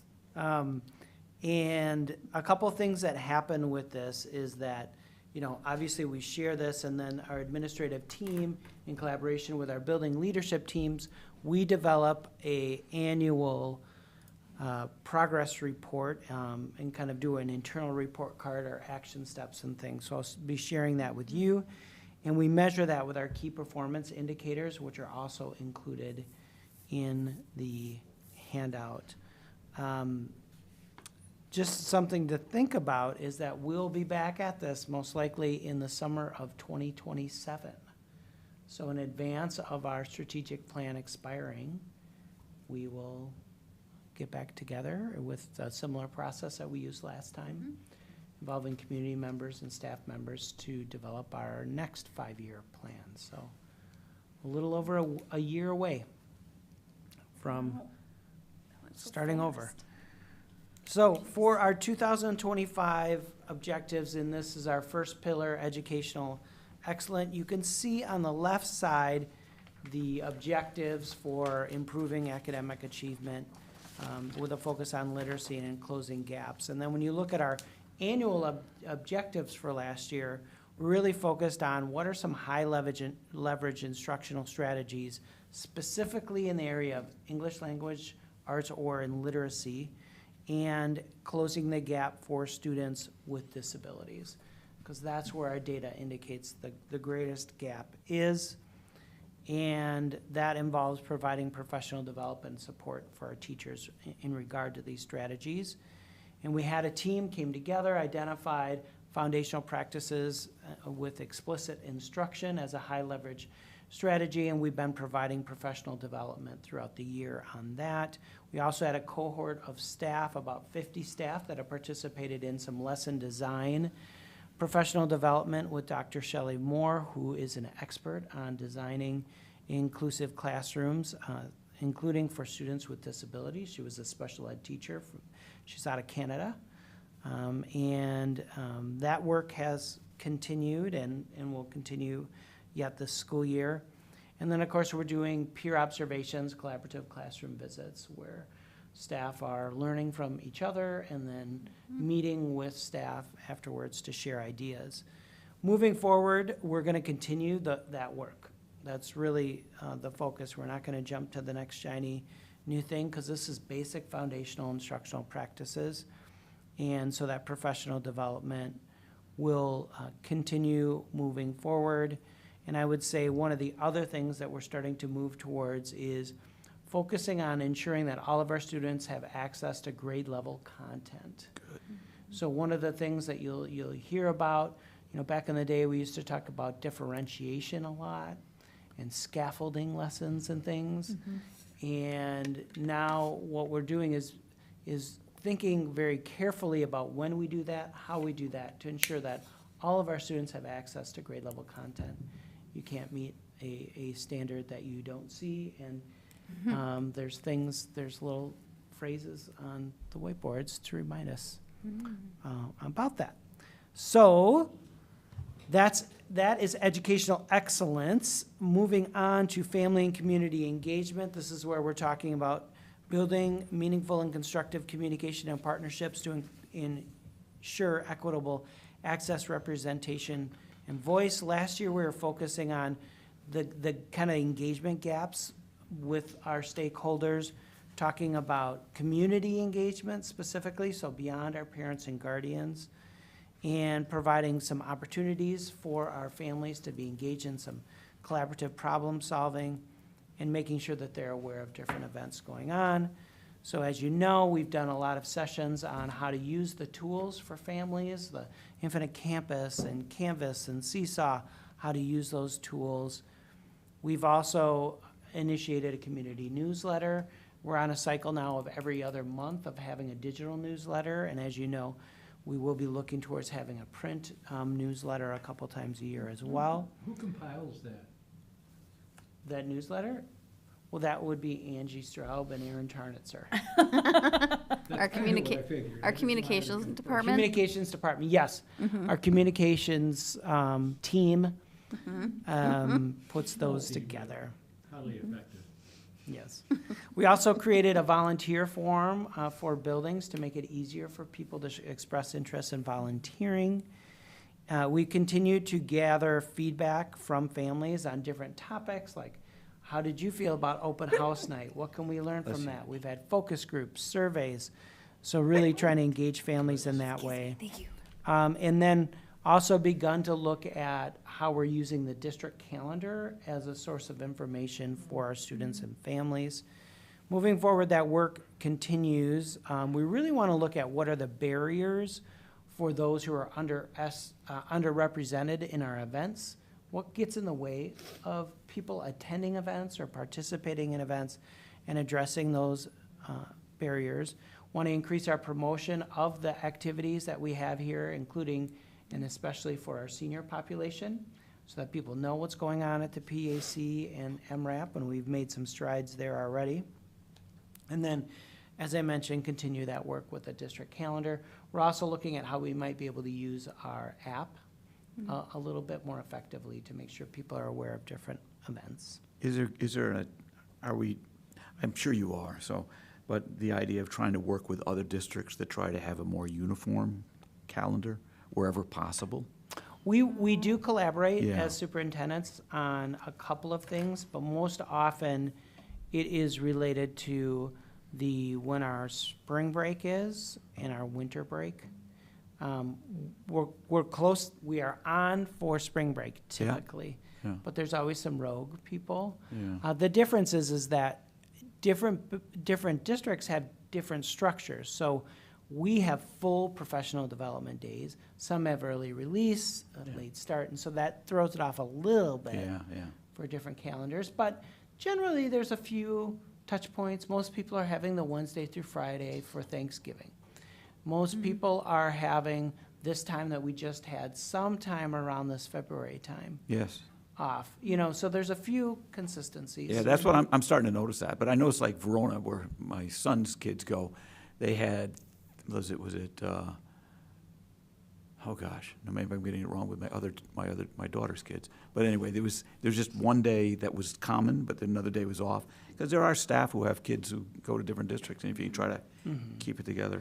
We tend to, like in February, we tend to use sort of the old SWIO days where we Yeah. have off on that Thursday, Friday Yes. that we did last week, whereas some districts are doing Friday, Monday. Monday, yeah. So That- today being President's Day, some Yeah.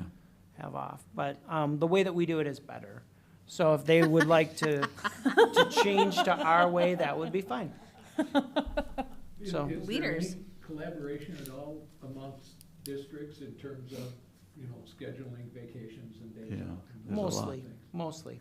I think the one that we're really good about is spring break.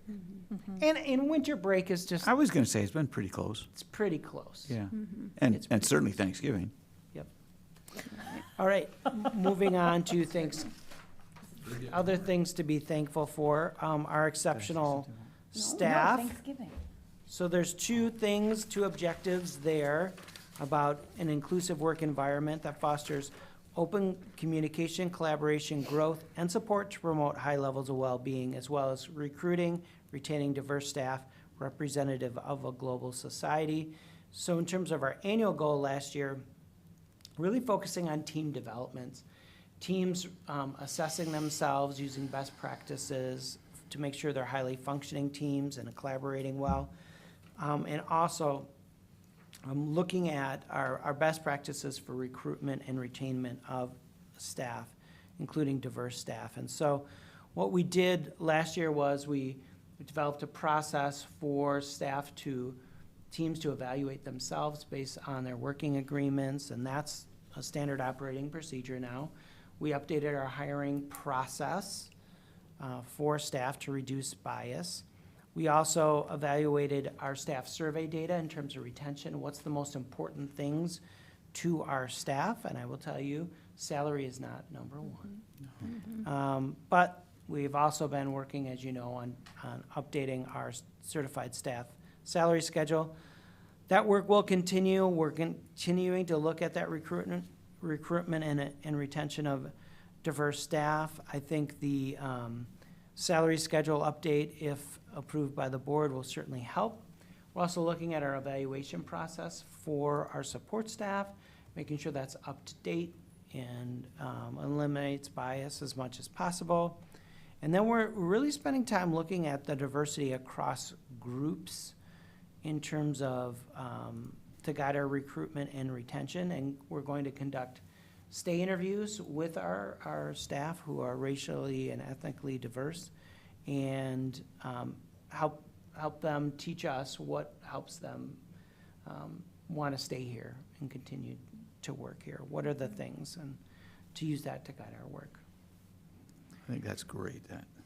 Yeah, it's good work. The last thing is paying for everything. So we want to have a fiscally and environmentally responsible operational plan, and then continue to deepen our investment in equity and inclusion, diversity, equity, and inclusion efforts. So, obviously, we continue a long-ranging planning, which we just heard about, for financial stability. But we're always looking at improving our systems more efficiently, and had great progress in terms of our heating and cooling efficiencies with a company Data Wrangler that we worked with last year. Obviously, the health insurance plan that we talked about, and continuing those long-range plan development. The certified staff salary schedule is certainly an important part. And then we're also looking at what are some of the financial barriers for our families, and looking to address those. I think there's a need, a little typo here, right there. I will highlight my typo. A need to address those gaps, especially when it comes to different activities that are available to our kids, and make sure that there's no barrier. The exciting thing about our updated staff salary schedule, if approved, is it would be more competitive with other districts, and also recognize work-life balance a little more by focusing on what staff are doing during the school day versus requiring extra things. And again, it's just with this teacher shortage in this state, it's the only way you can compete with them. We have to be, I think people have to understand that. Yep, everybody, and everybody just keeps increasing how much they're paying people with the limited resources they have. So it is really if you can pass a referendum, you set the bar for every other district that just chases you. Supply and demand. It is. In terms of our KPIs, our key performance indicators, it's important when you're looking at the educational excellence one to know that the first one, you want to see that number going up, okay? Because it's the percentage of students who are proficient on the Wisconsin State ELA assessments. And you can see for us that has been going up. The next ones, you want to see that number going down, because it's the gaps between our white students, students of color, between our students with and without disabilities, our students who are and who are not socioeconomically disadvantaged, and female and male. So you can see in all of those areas, we are having slight increases in that gap, which is why we're kind of doubling down on our instructional design efforts. The sense of belonging that our students are reporting continues to be very, very high on a 5-point scale at a 4.44 last year. We just took the survey. We have not gotten the results. We will have those to you in a couple weeks. for this year. But that's a very high level. In terms of family and community engagement, look at two indices, the informed index and included index, and you can see kind of what those entail, knowing what's happening in school and then feeling respected and part of the community. And you can see those have been very high, going up, but still over that 4.0 on a 5-point scale. So improvement needed, but in a strong place. Exceptional staff, we also look at the survey, the engagement index, where they feel valued, heard, and that they can contribute. And had a slight decrease last year. We'll see what it is this year. It's still relatively high compared to other districts as well. The staff feeling expected, respected, and supported at school. Accepted, I think it should be. Respected and supported at school. That one is a slight decline, but 0.8 is a pretty minor decrease. One that we've added to the survey, to our KPIs that wasn't there last year and we've added now, is this report of how likely you are to recommend the district as a place of employment, as that is a common indicator across industries as an indicator of job satisfaction. So you can see a nice increase there. So we're going to continue to monitor that. And then our certified staff retention rate remains very high. Mm-hmm. So the last part is just what questions make up those indices. And that's what I have to share. What do you have for me? Questions, comments? As a district, are there any initiatives or processes that maybe would help us to attract and recruit a more diverse applicant pool? I don't think we have a very diverse applicant pool sometimes. We never have, but I like the fact that you're going to be doing these surveys afterwards and asking, what is it, All of the research really is clear. Well, okay, so there's a teacher shortage, and there's a significant shortage in terms of staff members of color, going into the field. That is so you're going from a small population to a smaller part of the population, but in everything that you'll learn, it is really about your reputation as a district, where someone who is a person of color would want to work. That is, you need to establish that reputation, because people don't want to be one of a few. And I think that's, what does the community, it's not just the school district, it's also the community. What does the community value? How well will we be received and supported? And I think that's something that the district and the community has been working on for a long time, but there's still a lot of growth to do. I mean, we have a reputation as white suburbia. Yeah. Even with all the progress we've made. Yep. In the last 5 years, 4 years. We find that diversity of our staff is mostly support staff. Caucasian. Interesting. Well, plus living here, I mean, it's kind of like what comes first, the chicken or the egg, So that makes a difference. Who people see when they think about and what they think about with our district. Yeah. And no one's got it figured out. Just so you know. Been trying for a long time. We have. No We one have. has. Thank you for the update. I think Yeah. This is really helpful. I think we've talked about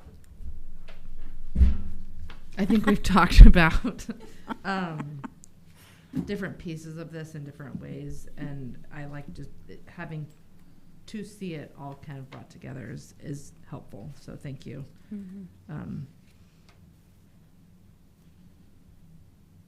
Yeah, I don't have more than that right now. Well, it's a very thorough update, so the Yes. question. Yeah. Yes. And we kind of get updates on the other pieces throughout the year. Yeah.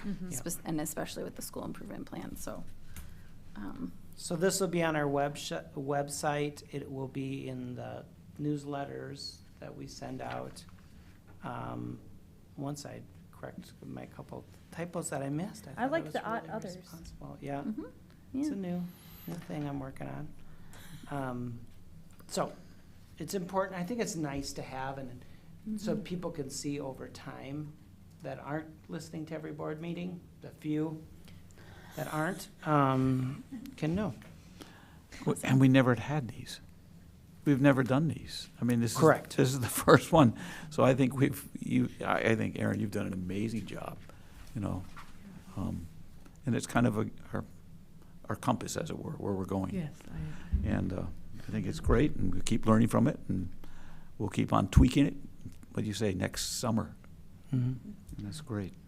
And it lives and breathes in the buildings. I think if you asked a teacher, like, tell me about the strategic plan, they wouldn't be able to do that. If you ask them about their building plan, they'd be able to do that. Yeah. And that's connected to the strategic Yeah. plan. Right, So- that makes sense. It just pulls us all together. Yeah. Yeah, All right. okay, thank you for that. Thanks. Next, we have the school safety written drill evaluation notification and review per state statute. Any question? We just had one. Yeah. Yep, just a medical hold at the middle school. Yeah. Any questions about that? Hope the kiddo's okay. That's a nice number. Yeah. Yeah, Nice one gold number. is a nice Mhm. number, that's true. Okay, then, sorry, we didn't give you much of a break. You're That's up okay, I next set with it the, up that way. Administrator's report. All right, let's look at some pictures that, there'll be some that you haven't seen from the high school. And this is the Winter Olympics at the primary school here, so doing some fun activities and learning about, you know, the Winter Olympics here. You can see them kind of having some fun there. Now, is The that bobsled or bobsledding, I luge? I want to go on the bobsled. Right?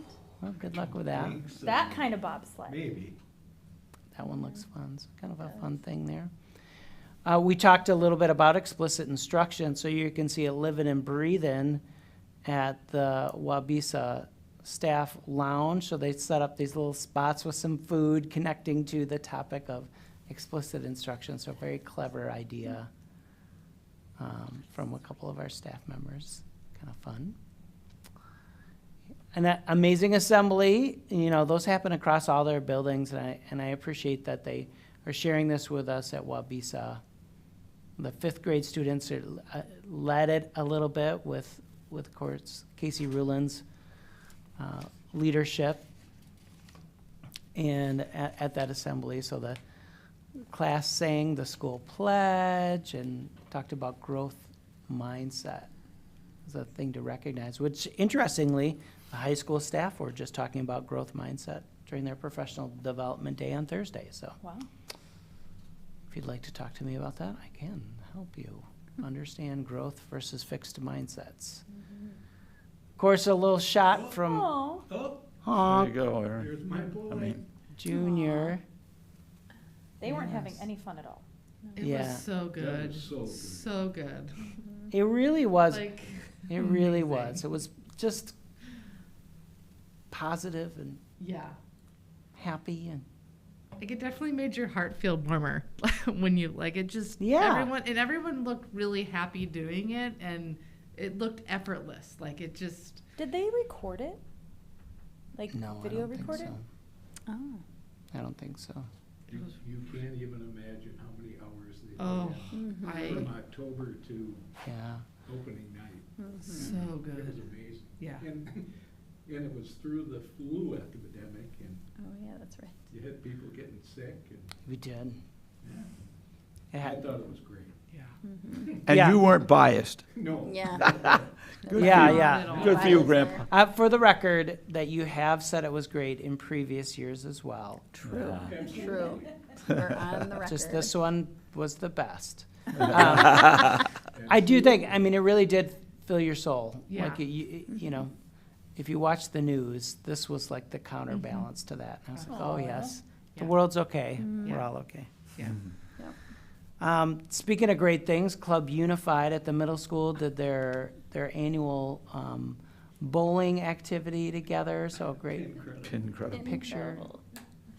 of them having fun. So thank you to our advisors for leading our students there and the students participating. You saw this already. Yeah. It's old news about the Black Student Union sponsoring the Black Lives Matter at School Week, another great event the high school does a great job with. Our dance team had a very strong performance there, so you can get to see them. I saw on the High School Monday Minute that I think their average GPA, grade point average, is 3.76, I think, or 3.74, one of those two. That's So incredible. achieving on Yeah. and off the court stage. So congratulations to them. Saw this already. National Girls, Women in Sports Day. Great event there. It's kind of a fun one with the French for juniors and seniors do this activity, and I guess I didn't realize, but it's kind of legendary, I guess. Oh, So it got some props on social media for them as they bring this book to life, it's my understanding. I see my kid in there. I did not hear about this at home. That's disappointing. That is disappointing. Have to come Have a home. little Hey, we conversation. need to talk. They think is important and what we think is I important. know. Yeah. Completely different things. You see this, we talked a little bit about some of the things we're doing with our senior citizens, Letters of Love and Multicultural Club made cards and goodie bags for our senior citizens, and then this Friday, they're gonna play games, is what they're doing this Friday, actually. So Mr. Jacobson's gonna walk them over Friday afternoon. Great activity. Our Optimist Club There's had some Tom. nice treats for our high school. So appreciate that. Yes, so a couple people we just saw. Yeah. Yeah, so Tom Mooney and Penny Simmons, and then Candy Mooney as well there. So very nice. And then, of course, you knew it was school counselor week, but it's nice to see their amazing faces and gratitude towards them. And then today, oh, no, love the bus month. Forgot about the bus company. I didn't forget about the bus company, but we recognized them last week. But continue to, we're actually talking about it with School Crossing Guard Day. Chief Redmond and I were talking about how lucky we are both with our crossing guards and our bus drivers, the way that they welcome our students every day. They get their day started off in a great place. And they love our kids. It So- really makes a difference for setting the tone. There's, Yeah. I'm sure that there are many mornings where my children wished they were greeted by the bus driver instead of me. Ah, Just a wild guess. Mr. Mooney used to do a lot of morning and afternoon engagements with his students when he was the principal at Yeah. primary school. Makes a difference. Well, I think Makes so. a we do. difference. You gotta be out there greeting them in the morning. Yeah. That's the fun part. And today, Yeah. or maybe it was even yesterday, I feel like it was weird on a Sunday, but you're celebrating today, Yeah. School Resource Officer Appreciation Day. So we're so lucky to have Officer Towns. He's doing a wonderful job, and he's just so consistent. He loves what he's doing. He and does, he's he shared that. does He's love it, just- yeah. He has shared many times how glad he is that he was hired for this position, and we certainly are grateful for him. Yes, yes. So Do we appreciate still it. split that position with the village? Mm-hmm. Yep. Yep, and then those are some of the recognitions that I have. Some other things to highlight to you. The middle school does a great job with World Read Aloud Day, where people come and read aloud. I don't know if any of you had a chance to read aloud there, but that's a kind of a nice event. And reading aloud is a life skill. And we had our first Anxious Generation community event. And there's another one coming up on the 25th, I feel like is in my head. And that was nice, small but committed group, right? And we worked really hard and talked about the impact of social media, technology, smartphones on our youth, their mental health, their ability to persevere. And we all made some commitments. Some of us are keeping them, some of us are not. but with good conversation as well. The high school orchestra concert I didn't attend. I did attend advising night, and thank you, Megan's, for being there. I went to the concert. You did go to the concert? I went to the concert. How was the concert? It was good. It was, in fact, I was really impressed with the music that they chose to play. They had a Beethoven, a Haydn, and the last one, I'm trying to remember what it was. It was really interesting. And then they did this one, oh my gosh, it was interesting because it was written sometime in the Middle Ages, and it was actually, the composer allowed the students, or the players, to kind of improvise. And so it was all this improvisation from the violinist. I love that. Yeah, it was amazing. So I thought they did a Wonderful. wonderful job. Cool. Well, thank you, Bruce. Yeah. Advising night was just amazing. I mean, Penny Thompson and Beth Canfield, I think, are the main people that do that planning. It is It's a lot. unbelievable. Yeah. Yeah. It was a Very steady well stream the attended. whole time.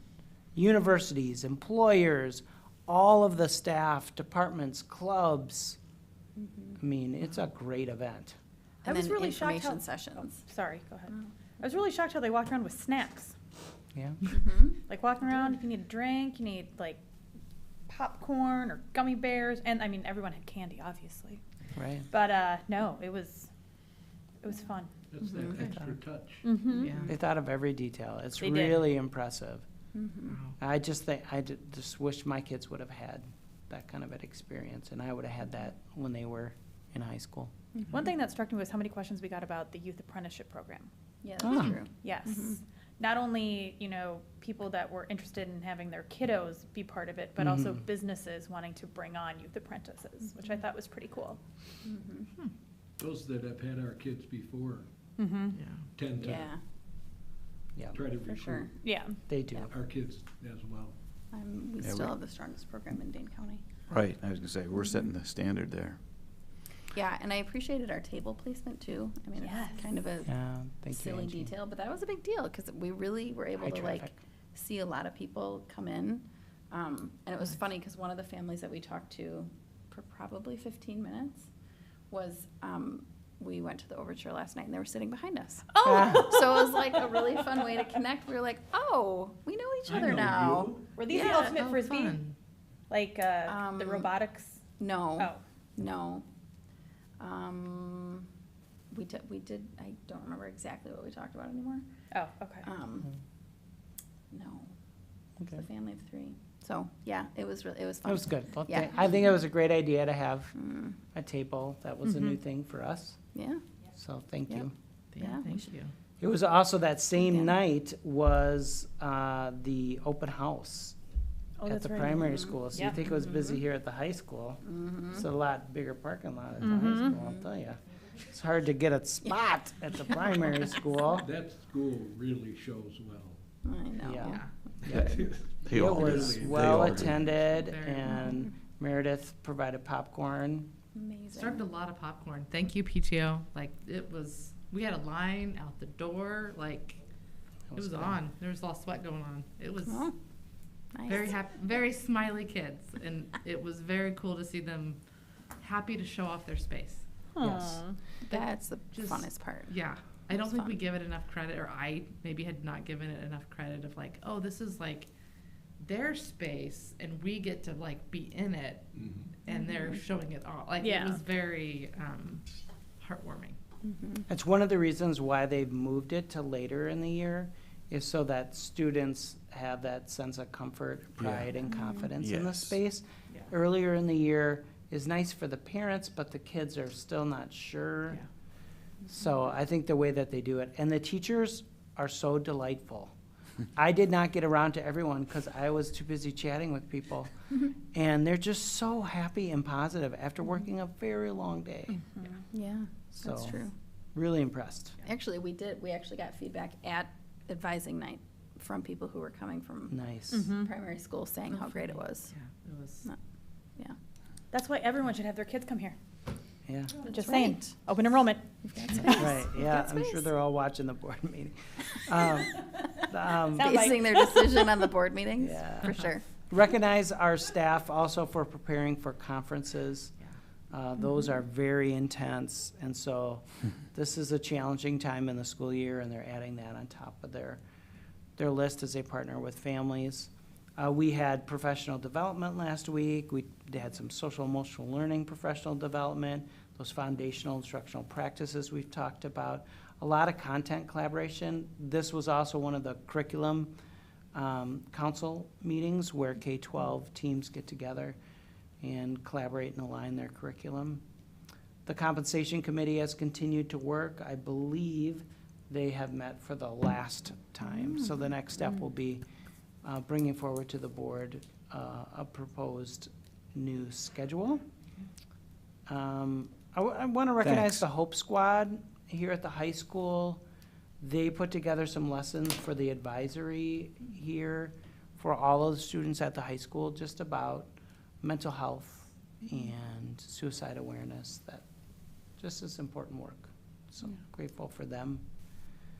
We also hosted I know they talked about the boys swim team winning sectionals, but we hosted that. Right. So just a reminder, that's a big undertaking, so Kayla, Stu, a lot of work goes into that. There were and- 13 schools. Yep. That's a lot. That's a lot And of we kids. really won. We really won? Yeah. Yeah. It's looking We good. blew them out of the water. That's really good. Very clever. And Thank you. I would like to give a special you're welcome to the area businesses for the amount of additional business that they received because we hosted sectionals. So you are Big deal. welcome.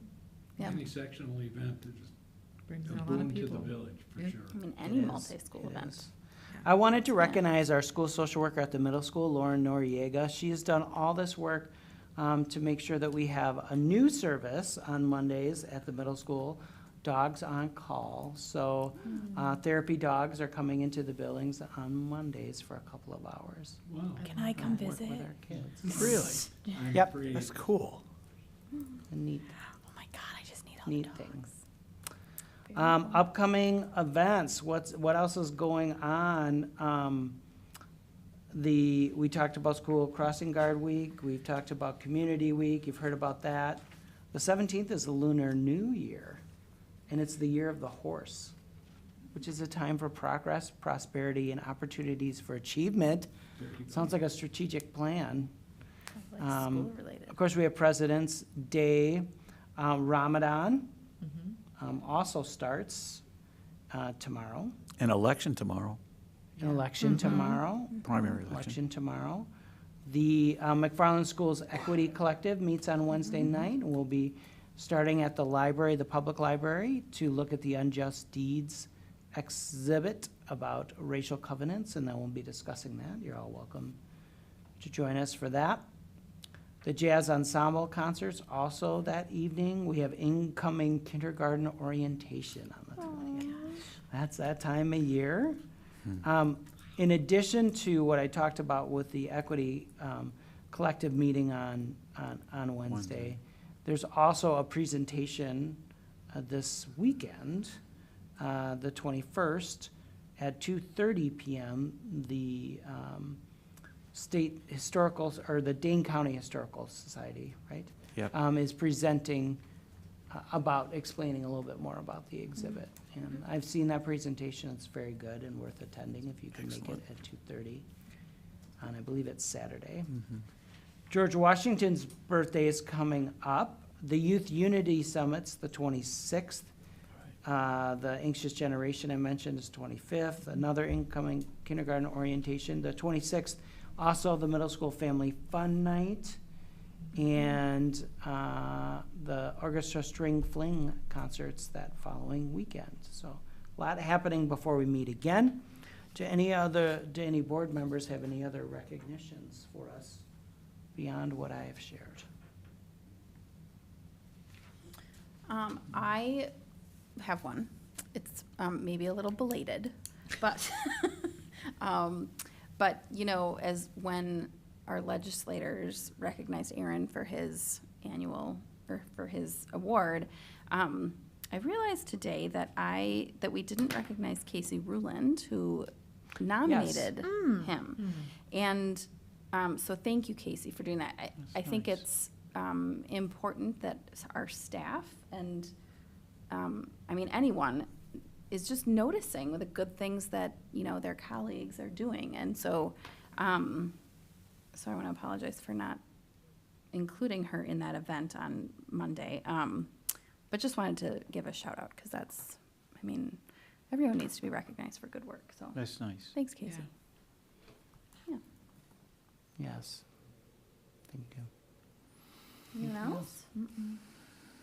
All right. I think that moves us into our action items tonight, friends. All right. Okay. Action on the McFarland High School Summer Early College Credit Program. We have just one request from one student, I believe. I would move to approve the course approvals and denials for the early college credit program requests as recommended by the McFarland High School administration. Thank you, Mr. Howery. I'll second. Thank you, Ms. Huey. All right. Any further discussion? All right. Then all those in favor, please signify by saying aye. Aye. Any opposed? Motion carries 5-0. And then, last but not least, we have our action on recommended WEVA DCA Insight School of Wisconsin student transfers to resident districts. I move to approve the WEVA Destinations Career Academy and Insight School of Wisconsin recommended student transfers back to their resident districts due to lack of engagement. I can second. All right. Any questions? I mean, Mr. Mooney was actually here. Yes, so He could have made comments. it's pretty short, which is nice to see, but granted, it's the beginning of a new semester. And it was nice to see that there's no K through 5 on there this time. Agreed. So good things. Yep. All right. That is good. Yeah, Yep. Any Hasn't other- always been that way. I know. No, they've done a really good job. Last time. All right. Any other discussion or questions on that? All right. Then all those in favor, please signify by saying aye. Aye. Any opposed? Hearing none, motion carries 5-0. I move to adjourn. Second? All right. All those in favor, please signify by saying aye. Aye. Any opposed? Hearing none, motion carries. We are adjourned at 9:03 p.m. 3 minutes late. 3 minutes over.